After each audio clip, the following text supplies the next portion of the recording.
Yo te esperaba.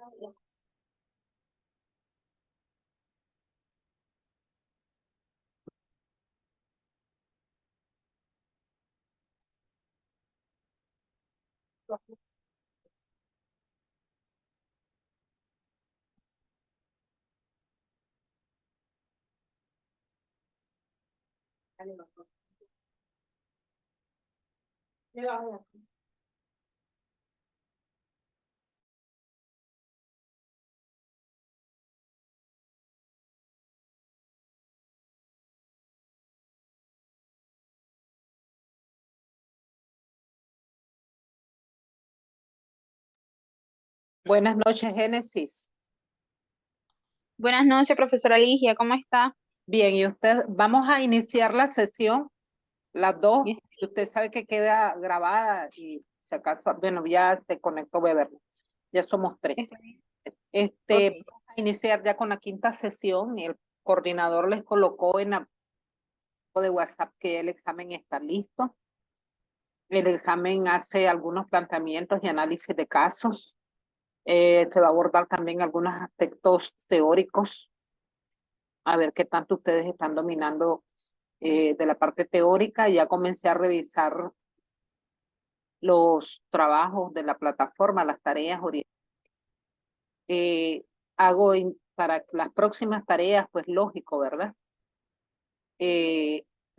Hago remembranza de que cuando uno va siempre debe de colocar la portada donde estipula el nombre de la persona, el nombre de la institución y cumplir, ¿verdad?, con los requerimientos de la tarea.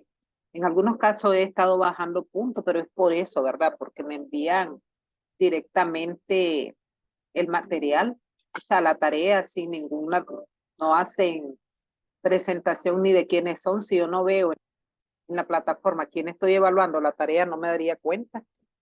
Entonces, para que lo retomen, son cositas, ¿verdad? Pero que ustedes saben que forma parte, ¿no?, de las orientaciones que, no, que debemos de analizar y tomar en cuenta. No sé si tienen alguna consulta acerca de las tareas. Hay tres tareas, más hay tres tareas de 4 puntos cada una y la última de 3. Yo pensaba que iban a retomarles lo de la asistencia, el que iban a darles algún acumulativo, pero no, me dijo el coordinador que no, que la asistencia va a ser reflejada de acuerdo a cómo se conecten. Entonces, yo sé que algunos de sus compañeros probablemente van a tener dificultad porque no se conectan, ¿verdad? Pero eso ya ustedes saben que la clase es virtual y uno de los requerimientos de las clases virtuales es solamente tomar media hora de su tiempo, media hora, 40 minutos, que es lo que dilata Zoom, para que ustedes se hagan presentes en la clase. Se pueden teléfono, donde ustedes puedan, pero ahí tienen que hacer.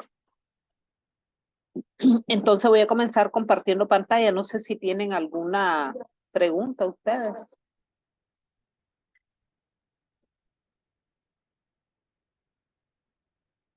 Bien, entonces voy a iniciar. Aquí está dice asignatura de nacional, clase 5. Tenemos la fecha, siempre continuamos con la tercera unidad. Dentro de la tercera unidad vamos a seguir, segunda unidad, perdón, seguimos hablando de lo que es la ética y práctica profesional, como se llama la unidad. El objetivo es que se analice la parte social de la profesión, que establezca la relación que hay con la función social y el compromiso que tiene con la sociedad. Esto se va a hacer a través de la aplicación de los principios éticos a situaciones concretas de la profesión. Recuerden que en la clase anterior nosotros estuvimos trabajando algunos aspectos de lo que era la ética, cuáles son las formas en que nosotros nos debemos de comportar en el aula o qué sé yo, en el momento de nuestra labor profesional. Tengo un chat.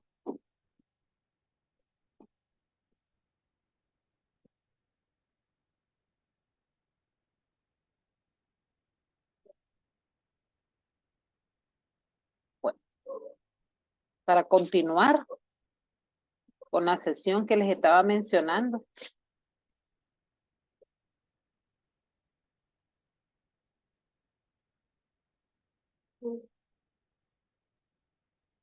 Se menciona lo que los vamos a desarrollar el día de hoy es ser y tener la función social y el compromiso social que tenemos como educadores. Otro aspecto que vamos a trabajar, ¿verdad? Es que, bueno, la presentación del tema, vamos a determinar, de acuerdo a ustedes, a sus prácticas como docentes o como futuros profesionales, ¿cuáles creen ustedes que es la función social que debe tener todo educador en la profesión docente? Voy a interactuar con ustedes el día. Los escucho.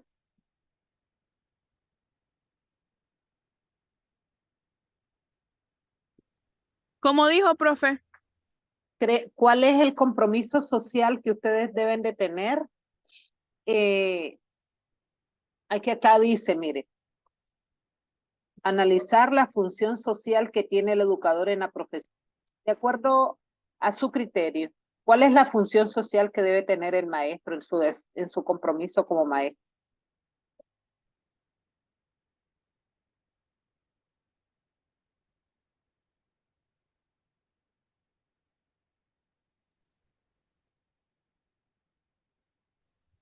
Supongo que, profe, así como los maestros, pues nos gusta ser escuchados. Creo Ujú, que también debemos de escuchar a nuestros estudiantes o a las personas, pues, perfecto. porque Ajá, muchas veces damos la clase, por ejemplo, estamos dando una clase o alguien da la clase, y entonces hablamos, y si alguien quiere hablar y da su opinión de algo, rechazamos esa opinión muchas veces. Entonces, un deber de nosotros es también escuchar y respetar opiniones ajenas. exacto. ¿Alguien más que quiera participar? Yo, profe, Adelante. sí, creo que siguiendo la opinión de mi compañera, otro punto que el maestro debe de ser es ser comprensivo y razonable. Yo entiendo que habemos infinidades de formas de ser de alumnos, que como puede ver uno que te está diciendo pues la verdad, puede haber otro que te está diciendo mentira, pero siento yo de que en cierto punto el maestro debe también de darse el tiempo para conocer la personalidad y la honradez de cada uno de sus estudiantes, como para creer cuando ese estudiante, por ejemplo, viene y le dice que pasó X situación y por tal motivo no pudo entregar algún X trabajo o por tal Ujú. motivo no pudo entrar a clase. Entonces, el profesor, hoy en día veo de que el docente, pues, todo lo que el alumno le dice es mentira, es mentira, es mentira, y aunque se le presente, pues, justificación médica, no lo toman como válido. Ok, es cierto en lo que decís, tenés toda la razón, Kaylin. Kaylin Eh, Sandino. sí, yo sé que sos Kaylin. Es importante lo que acabas de decir. Por lo general el maestro debe de ser comprensivo, comprensivo ante las particularidades de en determinados momentos a veces nos escapan resolver situaciones que son meramente de clase. Un ejemplo, en el caso mío, si se enviara un examen, un ejemplo, ¿verdad? Voy a poner un ejemplo. Si se me envía un examen fuera de tiempo, se le cerró la plataforma, ¿qué opinan ustedes? ¿Es resolverle, sí o no? De acuerdo a, ustedes están en quinto año ya prácticamente están terminando carrera. ¿Qué han aprendido de estas clases, Es correcto. de estas clases virtuales? ¿Qué han aprendido? La toma de Pues decisión es importante, ¿no? en su caso, sí, en su clase, profe, sí ha sido interesante. Se ha aprendido bastante lo que es las dos caras de la moneda, tanto la ética como parte del docente y tanto la ética como parte de nosotros como personas, como alumnos. Sí. Lo que les preguntaba era que a veces se nos escapan resolver las situaciones que ustedes nos plantean. Y yo les ponía como ejemplo que si ustedes envían un examen fuera de tiempo, que si está en mis manos poderles resolver sí o no. De acuerdo a No, no, en ¿verdad? ese caso, sí, no, en caso de usted, pues yo sé que ahí no estaría fuera de sus manos. Sí, porque a veces cuando ya se estipula un cierre de tarea, ya hay cierre de tarea. A veces tienen que recurrir a sus coordinadores para que les puedan apoyar. ¿Por qué? Porque ellos de alguna manera sí tienen la potestad de hacerlo. Yo puedo hacerlo, pero les tengo que notificar a mi coordinador de que abre la tarea porque la muchacha tal tuvo algún problema, X, porque se dan caso y es parte de la comprensión que uno debe de tener. A veces hay situaciones que se nos escapan de las manos y nos impiden cumplir con nuestras obligaciones, y eso estamos claros. Y yo las entiendo cuando ustedes dicen tratar de comprender al estudiante cuando se le presentan algunas dificultades que impiden cumplir cabalmente con lo que desean. Yo les entiendo. Entonces, a veces hay situaciones que verdaderamente se escapan de las manos de uno. Bueno, aquí dice reflexionar sobre el ser y el tener. ¿Es lo mismo ser y tener?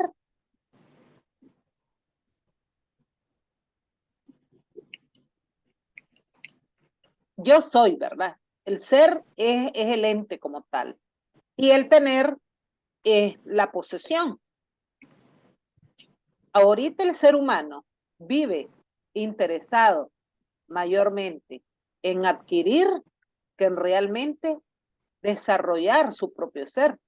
Entonces, por eso dice acá, reflexionar sobre el ser y tener y la estrecha relación con la conciencia moral del educador en el desempeño educativo.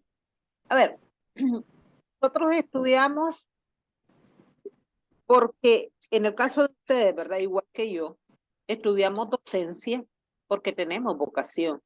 O alguien cuando ingresó a la universidad pensó en llegar a adquirir suficiente dinero impartiendo clases. ¿Qué piensan ustedes? Las dejé calladitas. ¿Puede Disculpe, no le repetir la escuché. pregunta, profe? Sí, en que a veces cuando ustedes ingresaron a la universidad y decidieron ser maestras de inglés, porque esta carrera de ustedes es con énfasis en educación,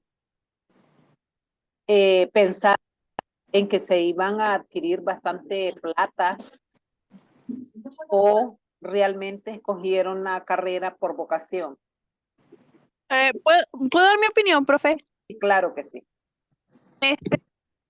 Sinceramente, con toda la honestidad del mundo, yo comencé a estudiar la carrera no para enseñar, Jesús. porque no me gustaba, o sea, me gusta el inglés, pero no me gustaba ese tema de enseñar, Ajá. pero porque sabía ¿Cuál pues era de la que pregunta? ser maestro, o sea, no te genera mucho, el pago es Correcto. poco. Ajá. Pero llegas al punto de que, en mi caso, este año comencé a trabajar en un colegio. Exacto. Darle tanto cariño a los niños que ya no era ni por dinero, era por amor a ellos, o sea, tan lindos que son, les agarras mucho amor, le agarras pasión a eso de lo que haces, que al final pues no te pagan mucho, pero tenés ese afecto y ese interés, entonces por eso a veces lo hacemos. Es que esa Y es se la podría parte generar importante. dinero, Ajá. y Y, se podría generar dinero quizá fuera del colegio con tutorías o cosas así aparte. Incluso ahí Correcto. pasa. Sí, Pero en sí, la enseñanza no genera dinero. Más que todo para mí los maestros lo hacen por amor. vocación. Por vocación. Exacto, Es una labor humana igual que los médicos. Nosotros, exactamente. los educadores, tenemos en nuestras manos un signo, y era lo que les decía en la sesión anterior. Creo que el orgullo que llevamos es que cada uno de los profesionales, llámese veterinario, llámese médico, pasan por las manos del maestro. Antes de llegar a ser profesionales, pasan por cada una de nuestras manos. Entonces, lo que significa que nosotros somos formadores, formadores de la sociedad, formadores de los profesionales, formadores de un futuro de Nicaragua, o donde vayamos, vamos a hablar de que somos formadores y educadores. Entonces, creo que esa parte humana esa parte que te hace sentir importante, que en determinado momento, y se lo digo yo, ¿cuántos años? Bueno, 31 años a mí me apasiona impartir clases. No es una vez que he estado frente a una gran cantidad de estudiantes. Entonces, creo que la parte importante acá es realmente es el ser, no el tener. Y lo vamos a ver en la diapositiva. Y tiene estrecha relación con la conciencia moral, porque la moral me dice que yo vine desde el punto de vista ontológico, yo vine. ¿Ya? Entonces, es importante tomar en cuenta estos dos conceptos, el ser y el tener. El quién soy, o si me voy a dedicar a ser quien soy, a desarrollarme a plenitud como ser humano, educador, o a adquirir aquello que probablemente me puede llevar a mejores condiciones, que probablemente puede ser eso. Pero aquí entra en juego lo que es la conciencia moral.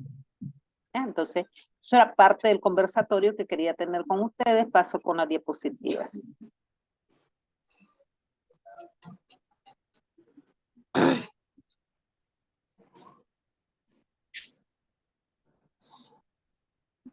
Ok, entonces aquí me menciona que la ética dice analizar el aspecto social de la profesión para establecer su vinculación con la función social y un compromiso que nosotros desarrollamos mediante la aplicación de aquellos principios que nos definen a nosotros como educadores, que lo miramos en la sesión anterior. Llámese principio ético o algunas situaciones concretas que se presentan dentro del ámbito de las profesiones. Y yo les hacía ejemplo de que cómo todos pueden ser profesionales, pero el maestro en determinado momento es el ejemplo a seguir. Y bien lo dijo Beverly, decía, cómo me apasionó sentir el cariño y el afecto de todos esos niños que a lo mejor en determinado momento carecen de ese afecto y somos nosotros los que vamos a dar ese afecto que la sociedad está necesitando. Y estamos hablando de situaciones familiares disfuncionales, que ustedes saben que vivimos en una Nicaragua actual que se da esta situación. Entonces, pues, creo que esa es nuestra labor y nuestro compromiso social, tratar de cambiar algunos paradigmas que se han venido desarrollando realmente en determinar quién es el maestro. Entonces dice, la importancia del ser está en la esencia, el ser quienes somos, en la realidad de uno mismo. Entonces me dice, esto es incuestionable e inmutable. En la metafísica se entiende como la verdad persistente de un ser con independencia de las modificaciones que se produzcan en un. Entonces, por lo tanto, nosotros somos eso, esa esencia, esa muestra de sentimientos, a lo mejor de emociones que en un momento determinado manifestamos cuando estamos frente a los estudiantes.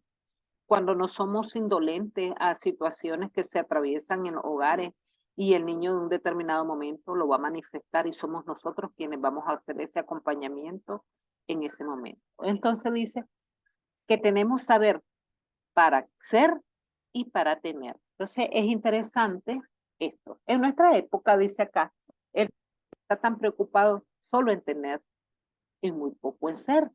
Y aquí les pongo un ejemplo. Los negocios y las empresas constituidas por la persona solo buscan producir su dinero. Ustedes dirán, el dinero da la felicidad. ¿Qué realmente es lo que me da la felicidad? ¿Será el dinero lo que me da la felicidad? Es un punto de análisis. Entonces dice que la mayoría de las empresas están interesadas en producir, producir, producir.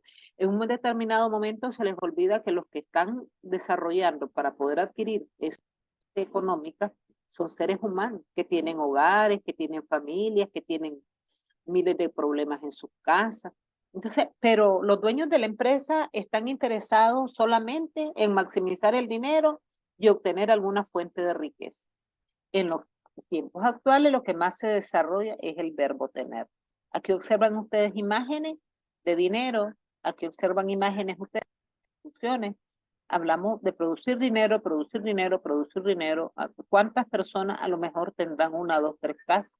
Y habrá personas que realmente ni siquiera tienen dónde vivir. quiero el coche lujoso del año. Ya no quiero el que tengo, porque no me satisface. Igual sucede con los teléfonos. ¿Teléfonos qué pasa? No, es que quiero el actual. Y entonces a veces nos olvidamos de ser quienes somos por obtener. Por obtener y tener. Entonces dice que la mayor brecha que existe entre los que más tienen y los que menos tienen, observen ese error. De acuerdo a la ONU, la brecha mundial entre ricos y pobres es más grande que hace 10 años. O sea que estamos ante una sociedad indolente a las situaciones precarias que viven la clase baja. Entonces será imposible que los 2 millones que viven en el mundo con menos de $2 diarios igualen algún día el nivel de consumo de los ricos. ¿Cuánto será? ¿Cuánto consume un rico? ¿Cuánto necesita un pobre para poder vivir? Con $2 a veces tienen que resolver, incluso hablo de $2, pero realmente podrán adquirir esos $2. Bueno, la situación. De hecho, profe, Ajá. perdón que interrumpa. De hecho, con respecto a lo que usted está diciendo, yo me he quedado asustada porque usted sabe, la canasta básica hoy en día es una exageración los precios. Y yo me asusto de cómo hay familias que viven de 3.000 a 6.000 Córdoba y estamos hablando de familias grandes de 8 o 9 personas y aún así subsisten. Sí. Subsisten, así es. Porque es que ese es el asunto. Realmente habría que hacer un análisis y aquí sí se cumple lo que entre más ganamos, más gastamos. Pero el que tiene la poca adquisición va a tratar de ajustarse a esa adquisición que tiene. Usted lo dice, 3.000 Córdoba, 6.000, en un hogar no caben 6 personas. ¿Y cómo lo hace? Habría que analizarse. ¿Verdad? Y tiene toda razón cuando usted lo dice. Entonces dice que no es malo en llegar a tener, pero que debe tener usted un equilibrio entre lo que nosotros somos y lo que queremos obtener. No es que no tengamos sueños, porque sueños en determinados momentos, pero que debemos de tener un equilibrio entre ambos conceptos. No perder la esencia de quienes somos por tratar de adquirir algo. Y le voy a poner un ejemplo. Probablemente ustedes se proyectan como docentes, como maestros, como educadores. Ese es el ser, esa es la proyección que tienen. Pero el tener, a lo mejor en determinados momentos, los puede inducir a hacer cosas negativas que van a atentar contra su moral. Llámese alguna situación de algún estudiante, pero que el maestro, que en ese momento el padre de familia va a acercarse a usted a solicitarle que le apoye y que le puede dar una parte económica para que le apoye. Entonces, ¿qué es eso? Y usted, si en ese momento su conciencia moral le dice que no va, entonces usted va a estar preocupado por tener y va a perder su esencia de quién es. Entonces, es importante, fíjense, esta clase en lo que es ética, no solamente en el maestro, sino en la sociedad en general, o en cada una de las profesiones. Considero que no, porque tengo entendido que esta ética no la cursan todos los estudiantes, pero sería bueno que se desarrollara en todas las profesiones, en todas las carreras, porque es importante revisar la parte de la esencia del ser humano también. Bueno, dice, miren, observen esta imagen. El apetito consumidor siempre destruye los sistemas naturales de los que todos dependemos. El que construye casa probablemente... Profesora, disculpe que la interrumpa. Está compartiendo la pantalla, no se ve nada. Disculpe, no me han dicho nada. Espéreme, pues voy a revisar. Porque según yo sí estaba Y no hay...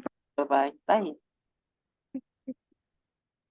Eso iba a decir que no se ve absolutamente nada. Gracias, ahora sí. Ahora sí, ¿verdad? Ok. Ay, Ahora sí, gracias. Disculpe. No, no. Si usted no me lo dice, no me voy a dar cuenta. Gracias por haberlo hecho. Un placer, un placer. Entonces, el apetito, dice, consumidor destruye los sistemas naturales de los que todos dependemos. Entonces, sí, ¿qué es lo que pasa? La mayoría de gente o de los grandes constructores están interesados en cortar árboles. destruyen el sistema natural que poseemos, que nos brinda oxígeno, que nos brinda aire, y poco a poco se va destruyendo un ecosistema. Pero a él en ese momento no le interesa. Entonces, ¿por qué lo hace?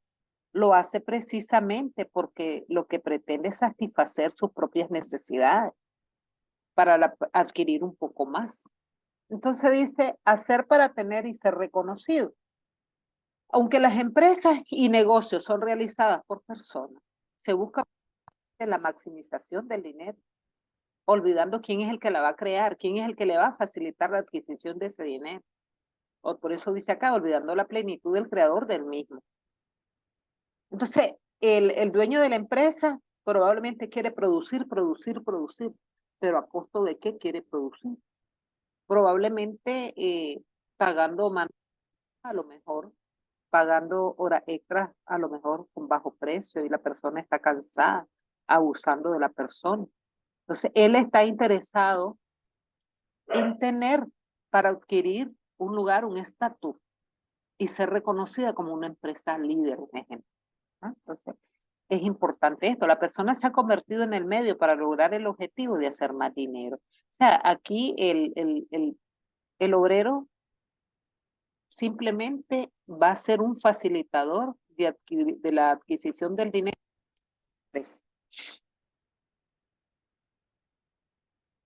Entonces acá dice, la docencia es la única profesión. Yo se los coloqué en la sesión pasada, donde dice la docencia es la única profesión que crea todas las profesiones. Entonces, yo creo que esta parte también nos debe de hacer sentir orgullosos a nosotros como educadores. Y ya se los mencionaba, todas las profesiones por nuestras manos. Voy a hablarles un poquito y voy a compartirles pantalla del material, también de la sesión. Los principios de la ética profesional. En el campo de la ética existen varios consensos acerca de lo que son los principios de todo profesional, tomando y actuando desde el punto de vista de la moral. Esto se debe tomar en cuenta en todos los gremios profesionales de forma general y profundizar de forma teórica en algunos principios que son los más mencionados. Se depende o no del primer principio. Y uno de ellos que se plantea este escritor desde los planteamientos de autores, dice, y otros son el principio de beneficencia, que en ocasiones se añade en su contraparte como de maleficar buenos o ser mal, actuar bien o actuar mal, que tiene que ver con la ética moral o con los principios y el principio de justicia y el principio de autonomía. Pero hoy nos compete trabajar lo que es el principio de beneficencia. Un profesional ético es aquel que hace el bien en su profesión, haciendo bien su trabajo. Según este autor, esta es una excelente definición del principio de beneficencia, que va a trabajarse desde dos puntos de vista complementarios, que son inseparables. El hacer bien en la profesión, es decir, que un profesional ético es aquel que desarrolla su actividad de manera competente y eficaz, cumpliendo adecuadamente con su tarea. Y por otra parte, el hacer bien en la profesión es ejercer la profesión pensando siempre en el beneficio de la persona que va a recibir su servicio y en el beneficio de la sociedad, de manera que se bien interno de la profesión y que se aporte el bien específico para el que fue creada. Como ya se dijo, estos dos elementos pueden y deben distinguirse para fines de análisis e incluso son inseparables en la práctica, porque un profesional que busque hacer el bien con su profesión, beneficiar a la gente, aquí estamos nosotros, y al hacer su ejercicio tendrá que hacerlo mediante una práctica actualizada, competente y bien hecha. Fíjense que uno de los trabajos que yo estaba leyendo, porque no creen que uno va calificando y no lee, yo leo todos los que ustedes escriben, y alguien mencionaba que una parte de la ética se refleja cuando fallamos a la ética, cuando nosotros impartimos, decía ese ejemplo, y llegamos a perder el tiempo al aula. Probablemente estamos recibiendo la plata, pagándonos las horas y no aprovechamos el tiempo en todas las actividades que se desarrollan. Ahí estamos faltando a nuestra ética profesional. Ese es uno de los ejemplos que ley. Entonces, y sí tiene que ver aquí con el principio de beneficencia. El bien sería que usted actúe con veracidad y objetividad ante su trabajo, pero la parte de la maleficencia sería que usted haga el trabajo solamente por una remuneración económica, pero sin importarle la labor que usted como educador debe de. Entonces, dice acá, sin embargo, si se analiza este ejercicio profesional y se hace un contraste con la profesión, es posible afirmar que un ejercicio eficiente de la profesión que no beneficia o que incluso va a dañar a alguien, no es un buen ejercicio profesional, puesto que no está cumpliendo con su función original, que es la aportación de un bien a la sociedad del que se carece si esta profesión no existiera. Voy a ponerles un ejemplo de los médicos. El ejercicio profesional del médico dice que tiene que curar, ¿no? Ellos hacen un compromiso y está dentro de lo moral desarrollar con empeño su trabajo, pero en determinado momento, y es una de las partes que se critica de los médicos, que a veces ni siquiera vuelven a ver al paciente y solamente toma nota y ni siquiera lo va a saber, o sea, con estas palabras está haciendo su trabajo, pero no está tomando el bien de beneficencia de escuchar, como lo mencionaban ustedes en la primera intervenciones que hicieron, que qué importante es cuando tomamos en cuenta lo que dice el otro ser, a quien nosotros estamos dirigiendo. Como se comentó en línea, arriba dice acá, algunos autores añaden al principio de beneficencia el de no maleficencia, que plantea que todo ejercicio profesional debe buscar a toda costa no dañar o afectar personas, grupos sociales, lógico, ¿verdad? Porque esto atentaría con lo que es la ética y la moral. Este principio es necesario y por ello a veces se vuelve reiterativo. En el ejercicio de la profesión se busca siempre el beneficio del usuario y de la parte colectiva. Y está implícito el hecho de que se busque no. No está de más, sin embargo, señalar que todo buen profesional al hacer el bien en su profesión, haciendo bien su profesión, tendrá que considerar siempre el efecto que sus decisiones van a tener a los posibles afectados. Esto es cuando nosotros tomamos algunas decisiones que incluso se salen de la parte de lo que es normal, ¿no? De la normalidad. Tratando de evitar o minimizar al máximo el daño. Entonces, aquí prácticamente se va mencionando cada uno de los aspectos que debemos de tomar en cuenta en el momento en que nosotros desempeñamos nuestra labor docente. Dice la formación integral y trascendente del sujeto. Esto tiene que ser con el ser y el tener. Voy a leerles un poquito lo que es la educación como un fenómeno social. La educación, dice, es social. Es a estas alturas una idea que se asume por todos aquellos que algo tienen que decir acerca de ella. Ya cuando se inició la sociología, se ocupaba de ello. Lo aclaraban de la siguiente manera. La educación común es función del Estado social, pues cada sociedad busca realizar en sus miembros, por vía de la educación, un ideal que le es propio. Y ahí también la importancia de la política de la educación, donde nosotros vamos a desempeñar el rol en la sociedad, en las organizaciones, dentro de un sistema y más bien de un entendimiento que solo es posible lograr mediante la educación a las personas. Entonces, prácticamente, aquí va mencionándoles.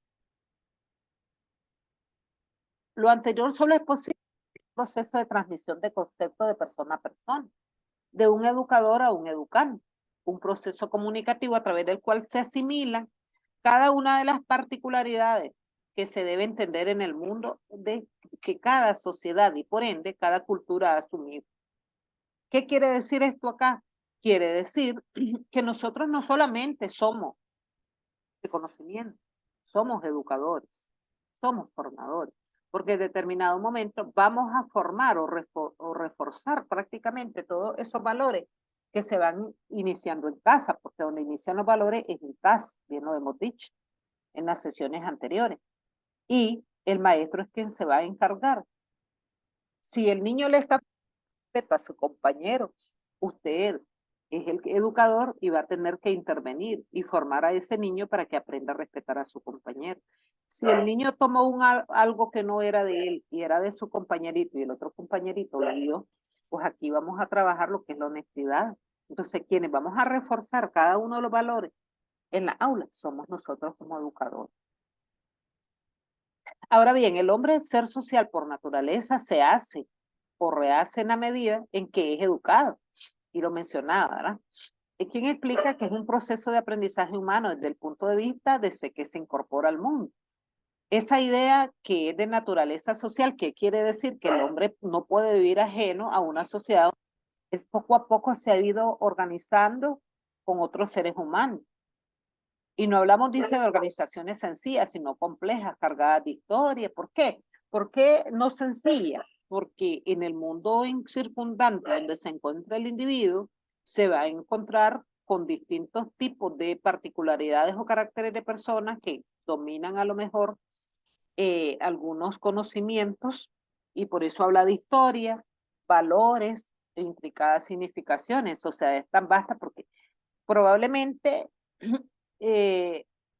estábamos en una conferencia, se mencionaba, ¿realmente el hombre puede vivir sin valores? ¿Qué opinan ustedes? ¿Puede el hombre vivir sin valores? ¿O habrá personas que no posean valores? En mi humilde opinión, en mi humilde opinión, hay gente que realmente vive una vida, por decirlo así, miserable por conocer de valores y no vivirlos. La verdad que No, los valores profe. son parte opinas? esencial en la vida de las Aló. personas, pero hay personas que no los toman que no los ponen en Aló. práctica. Sí. A ¿Me ver, escucha, profe? claro que sí.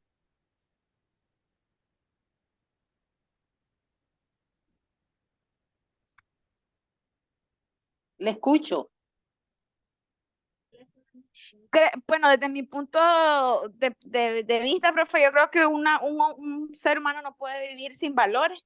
Tal vez no se va a guiar sobre los valores que la sociedad, pues, nos inculca, pero de una u otra forma, esa persona va a tener sus propios valores y bajo esos valores se va a regir. Exacto. No puede vivir un ser humano sin valores. No es cierto que los valores, si no hubiera ser humano, no existieran los valores. Entonces los valores están intrínsecos en el ser humano. ¿En quién se depositarían los valores si no existiera el ser humano? No pueden. Entonces, por lo tanto, son inherentes en el ser humano.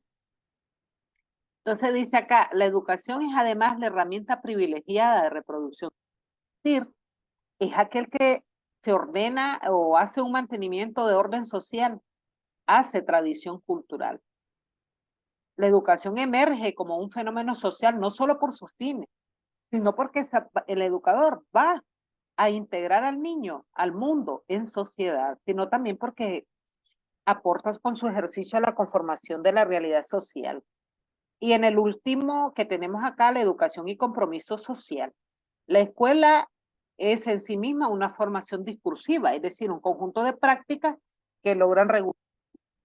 Este discurso llamado escuela pretende construir conceptos racionales que ordenen ideologías, que pertenezcan a una realidad social, busca cumplir lo que se ha impuesto en sí misma, distribuye y reproduce relaciones de poder, integra a los agentes sociales al selecto grupo de protagonistas, incluso aparta a otros, pero que hay que entender que lo anterior es una doble dimensión, lo mismo que puede hacer de la escuela un discurso de